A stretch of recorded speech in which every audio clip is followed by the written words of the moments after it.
সমাজৰ অৱহেলিত দুখীয়া অঘৰী শিশুসকলক জ্যোতি কেন্দ্ৰৰ যোগেদি শিক্ষাদান কৰা শিক্ষকসকলে আজি কপাই তোলে দিছপুৰ লাষ্ট গেট 2003 চনৰ পৰা বৰ্তমানলৈকে শিক্ষাদান কৰাৰ অভিজ্ঞতাৰ ভিত্তিত পূৰ্ণ পৰ্যায়ৰ শিক্ষক হিচাপে নিযুক্তি দিবলৈ দাবী জনায় শিক্ষকসকলে শিক্ষাকৰ্মী সন্থা অসমৰ উদ্যোগত পালন কৰা প্ৰতিবাদী বিক্ষোভত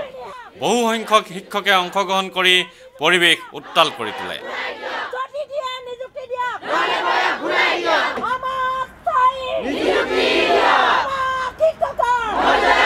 শিক্ষাকৰ্মীসকলৰ প্ৰতিবাদ সম্পৰ্কে সন্থাৰ নেতৃবৰ্গই আমাক কয় বিধানসভাৰ দ্বিতীয় দিনাও দিছপুৰ লাষ্ট গেট উত্তাল হৈ আছে বিভিন্ন প্ৰতিবাদী দল সংগঠনে উত্তাল কৰি তুলিছে দিছপুৰ লাষ্ট গেট আৰু বিশেষকৈ শিক্ষা বিভাগৰ কৰ্মীসকলৰ বা শিক্ষকসকলে এই ক্ষেত্ৰত যথেষ্ট আগভাগ লৈছে প্ৰতিবাদ কৰাৰ ক্ষেত্ৰত কাৰণ শিক্ষা বিভাগৰে সমস্যা অসমত আটাইতকৈ বেছি যেন প্ৰতীয়মান হয় ইয়াতো এতিয়া জ্যোতি কেন্দ্ৰৰ যিসকল শিক্ষক আছে তেখেতসকলে প্ৰতিবাদ মুখৰ হৈ গৈছে আমি তেওঁলোকৰ সাধাৰণ সম্পাদকৰ লগত কথা পাতিম ৰেজাউল কৰিমৰ লগত তেখেতে ৰেজাউলে আমাক ক'ব তেওঁলোকৰ কি কি সমস্যা আছে আৰু প্ৰতিবাদৰ মূল ভেটি তেওঁলোকৰ কি আজি আমি ইয়াত যি প্ৰতিবাদ থলীত আমি উপস্থিত হৈছোঁ আমি সমগ্ৰ অসমৰ শিক্ষাকৰ্মী আমাৰ মূলতে দাবী হ'ল আমাক পূৰ্ণ পৰ্যায়ৰ শিক্ষক হিচাপে নিযুক্তি প্ৰদান কৰিব লাগে আমি 2003 চনৰ পৰা অসম সৰ্বশিক্ষা অভিযান মিছনৰ অধীনত কাম কৰি আছোঁ জ্যোতি কেন্দ্ৰত কাম কৰি আছোঁ আমি এই যিবিলাক ল'ৰা ছোৱালী আপোনাৰ বিদ্যালয়ৰ আওতাৰ বাহিৰত ভাঙাচুৰা বুটলি ফুৰে হোটেল গ্ৰেজত কাম কৰে বিভিন্ন কেটেগৰীৰ ল'ৰা ছোৱালীক আমি এই ৰাস্তাৰ পৰা বুটলি আনি আমাৰ জ্যোতি কেন্দ্ৰত শিক্ষাদান কৰি তেওঁলোকক চৰকাৰী বিদ্যালয়লৈ মূলসুতীকৰণ কৰিছোঁ এনেকুৱা শিশুৰ সংখ্যা হ'ল 48,664 গৰাকী গতিকে এনেকুৱা শিশু আমি চৰকাৰী বিদ্যালয়লৈ মূলসুতীকৰণ কৰিছোঁ যিহেতু চৰকাৰে এখন আইন বনাইছে যে 30:1 ৰেচিঅ'ত এজন টিচাৰ নিযুক্তি দিব লাগিব কিন্তু আমি এনেকুৱা মানুহ আছোঁ আমি শিক্ষাকৰ্মী আছোঁ 1134 গৰাকী গতিকে আমি এই ল'ৰা ছোৱালীখিনিৰ পৰিৱৰ্তে 30:1 ৰেচিঅ'ৰ আমি নিযুক্তি পাব লাগে আমি পূৰ্ণ পৰ্যায়ৰ শিক্ষক হিচাপে নিযুক্তি পাব লাগে আমাৰ এইটোৱে মেইন উদ্দেশ্য আৰু আমাৰ ল'ৰা ছোৱালীখিনিৰো বহুত সমস্যা আছে এই সমস্যাসমূহ হ'ল ইউনিফৰ্ম যিবিলাক তেওঁলোকে চৰকাৰৰ ফালৰ পৰা ইউনিফৰ্ম যোগান ধৰে এই ইউনিফৰ্মবিলাক তেওঁলোকৰ নিম্নগামী জোখত নহয় আমাৰ যিখিনি ল'ৰা ছোৱালীৰ নামত TLM শিক্ষণ সামগ্ৰী যিখিনি যোগান ধৰে এইখিনি নিম্নগামী তেওঁলোকৰ যিখিনি পৰ্যাপ্ত পৰিমাণৰ সুবিধা দিব লাগে এইখিনি দিব পৰা নাই RT এক্টৰ আইনখনত উল্লেখ আছে যে আমি শিক্ষাকৰ্মীসকলে 14,200 টকা দৰমহা পাব লাগে 5 বছৰীয়া এগ্ৰিমেণ্ট হ'ব লাগে আমাক দৰমহা দিছে তেওঁলোকে 3,000 টকা আমাৰ এগ্ৰিমেণ্ট হ'ল আমাৰ 11 মহীয়া গতিকে যোৱা EC মিটিঙত তেওঁলোকে পাছ কৰিছে 24 অক্টোবৰৰ যিখন EC মিটিং হৈছে চৰকাৰৰ লগত মিটিং হৈছে সৰ্বশিক্ষা অভিযান মিছন আৰু চৰকাৰৰ লগত যিখন মিটিং হৈছে এই মিটিঙত আমাৰ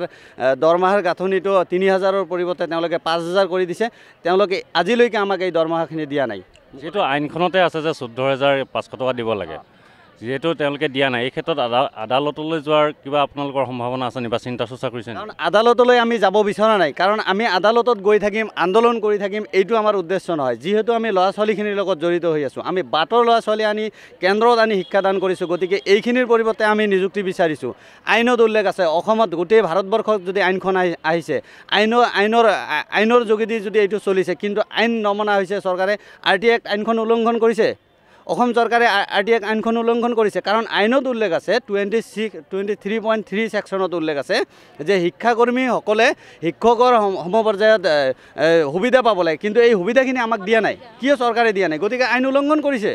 তেওঁলোকে আমাৰ মৌলিক অধিকাৰ খৰ্ব কৰিছে মানৱ অধিকাৰ খৰ্ব কৰিছে গতিকে তেওঁলোকে আইন উলংঘন কৰিছে RT এক্ট আইনখন উলংঘন কৰিছে আৰু আমি RT এক্ট আইনখনত 2010ৰ 21 জানুৱাৰীৰ দিনা আমি সোমাই গৈছোঁ আইনত সোমাই যোৱাৰ পিছত সুবিধাখিনি কিয় চৰকাৰে দিয়া নাই আমি ন্যায়ালয়ৰ দ্বাৰস্থ হ'ব বিচৰা নাই কাৰণ আমি 3,000 টকা দৰমহা পাওঁ আমি ন্যায়ালয়ৰ দ্বাৰস্থ কিয় যদি চৰকাৰে তাৰ পাছতো মানি নলয় আপোনালোকৰ প্ৰতিবাদৰ পাছতো তেতিয়া গতিকে মানি নল'লে আমি তীব্ৰ আন্দোলন কৰি তুলিম আমাৰ আন্দোলন চলি থাকিব অবিৰতভাৱে চলি থাকিব তেতিয়া তেওঁলোকে দিবলৈ বাধ্য হ'ব লাগিব আমি ৰাজপথত ওলাই যাম আজি যেনেকৈ কৰ্মচাৰী পৰিষদে ৰাজপথত ওলাইছে আমি তেনেকৈ ওলাবলৈ বাধ্য হ'ম কাৰণ তেওঁলোকে আমাক সুবিধাখিনি দিয়া নাই আমাৰ যদি দাবী তেওঁলোকে মানি নলয় বিগত সময়ছোৱাত আমি ইমান দিন কৰ্ম অভিজ্ঞতাৰ ভিত্তিত তেওঁলোকে যদি আমাক পূৰ্ণ পৰ্যায়ৰ শিক্ষক হিচাপে নিযুক্তি নিদিয়ে আমি বিগত দিনত যি কাম কৰিলোঁ সেইখিনি যদি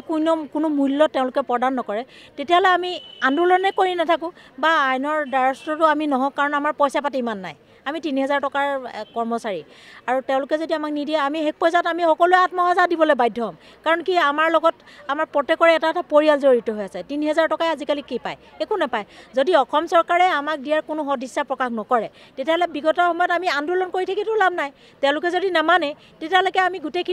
গোটেই যিমানখিনি আছোঁ আমাৰ সদৌ অসমৰ 761টা চেণ্টাৰৰ 1134 গৰাকী মানুহ আছোঁ তেওঁলোক আমি সকলো আহি হয় সৰ্বশিক্ষা অভিযান মিছনৰ কাৰ্যালয়তে হওক বা শিক্ষামন্ত্ৰীৰ সন্মুখতে হওক সকলোৱে একেলগে আত্মসহায়ক দি দিওঁ ভিডিঅ' জাৰ্নেলিষ্ট সুশান্ত দাসৰ সৈতে অমৰদীপ গগৈ, চেণ্টিনেল নিউজ, গুৱাহাটী।